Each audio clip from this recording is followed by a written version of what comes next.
Paul McCartney in conversation at the Roundhouse. Did you go? Luckily, I did.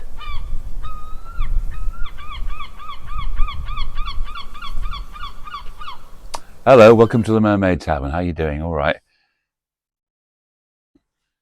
Cheers. Chin chin. Salut. Yakida. Skål. Slonchava. Bottoms up. Oh, nice cup of coffee. So I don't always drink alcohol. Cup of coffee. So, Paul McCartney, did you go to the Roundhouse? Were you one of those people that went there? It was about, I don't know, anything from, I heard anything between 1,300, 1,300 and 1,600 people were there at the Roundhouse, all seated.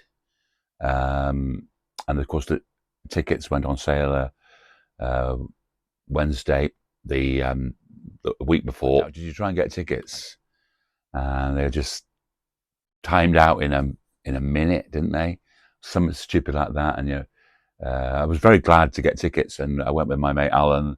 We both did ticket things independently and just got one ticket.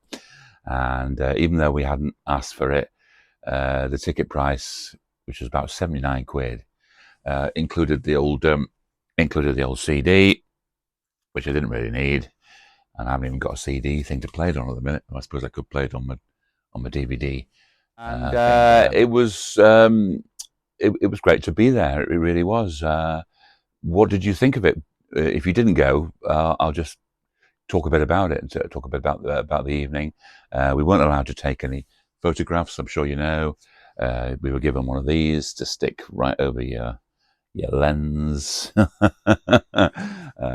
it was easily removable. And towards the end, people were filming, and I think from some footage I've seen leaked, there is people were doing it. But I suppose the whole point of it was to stop everybody holding those things up, like sort of, and it does ruin. I can understand why Paul's against it. It does rather, if you're going to be one of these people that views it through the viewfinder of a phone or whatever, or something bigger, it does, why? Enjoy the moment. And it was a lovely evening.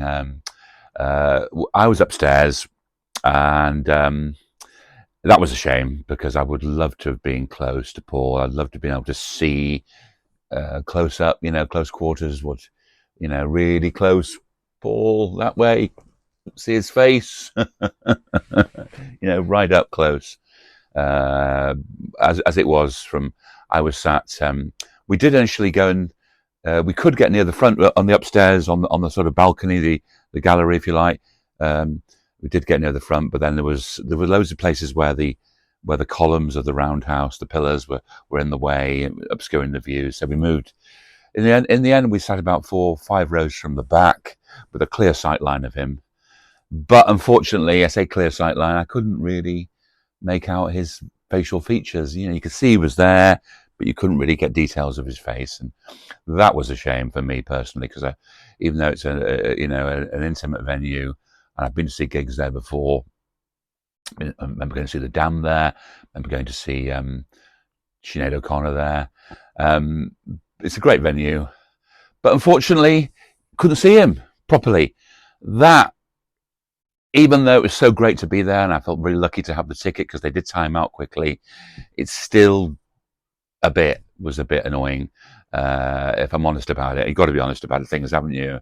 I would have liked to, but I was there. I was there, and it was a moment.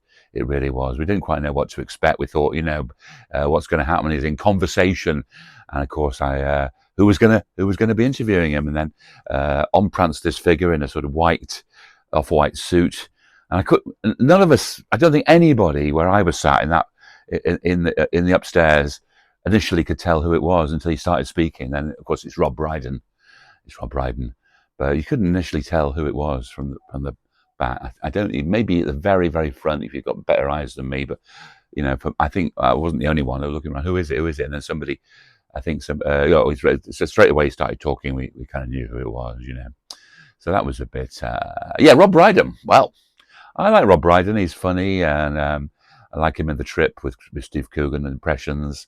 And it's difficult to get the right person, isn't it, to view Paul? You know, you don't want to be too all gushy and fawny, but then you don't want somebody equally. You don't want a Graham Norton kind of interview. It's very full of themselves. It's all about me. I'm the star, sort of thing.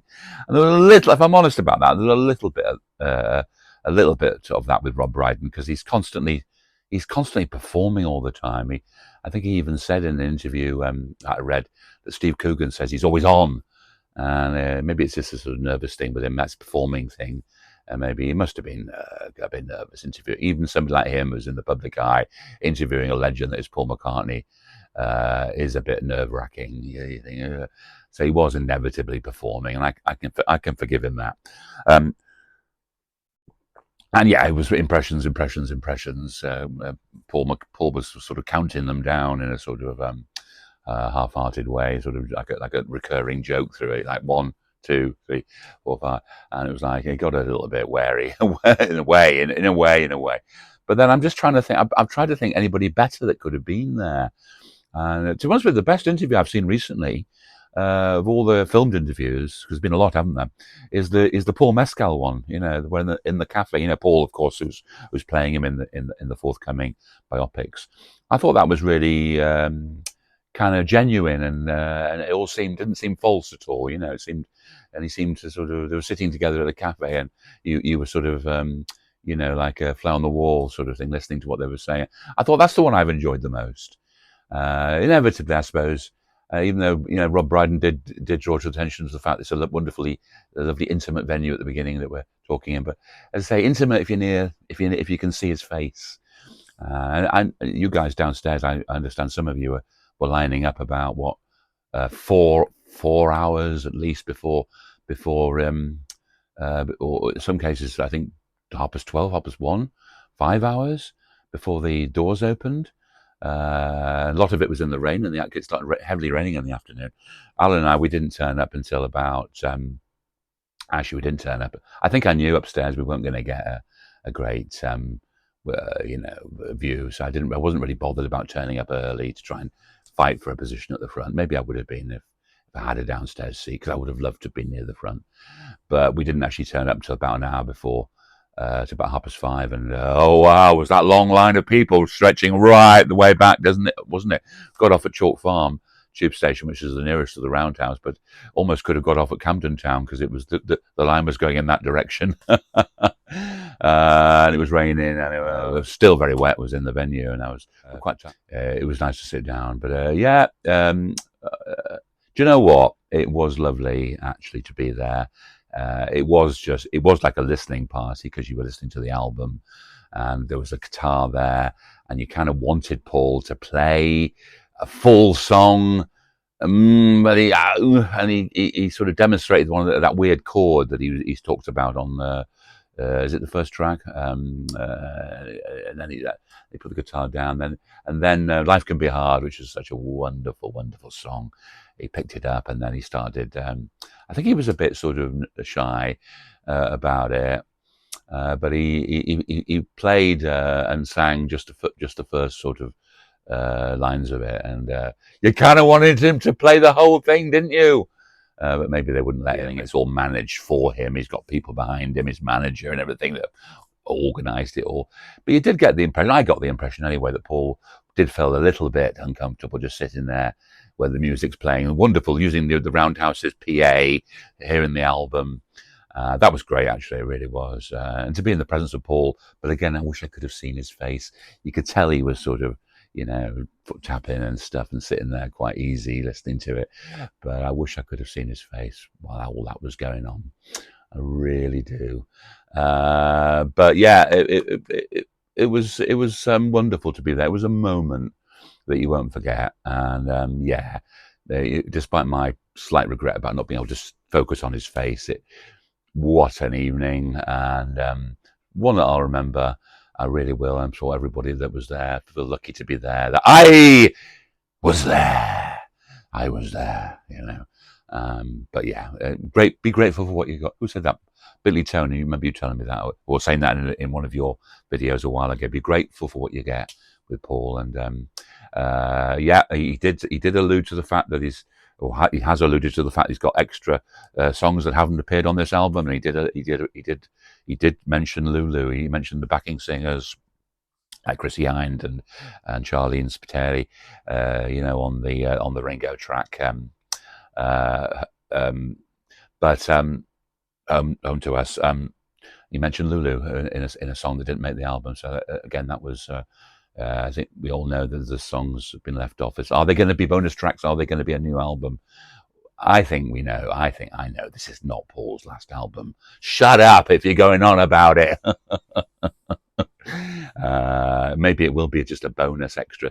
It has been the criticism that this has been milked for all it's worth. This album with all the varieties, and I succumbed and bought the old Blue Splatter in addition to the gatefold edition. But I did see this morning that the green vinyl on Paul's website's come back online again. Oh no! I'm not going to buy it. No. Frankie Howard.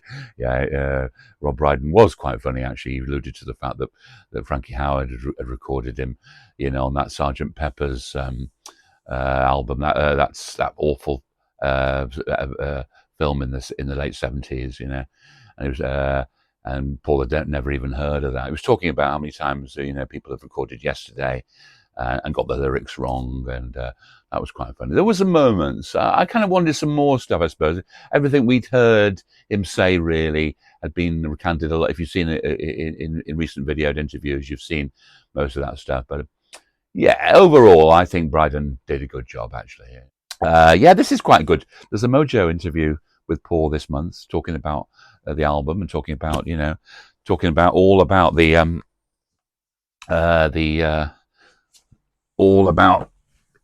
sort of background, early days. It's for what, £7? It's quite worth investing in. I think there's quite a few pages interview. Talks about the past, and talks all about the recent things. Been quite a lot, hasn't there? Man on the Run, The Hunt for the Lost Bass.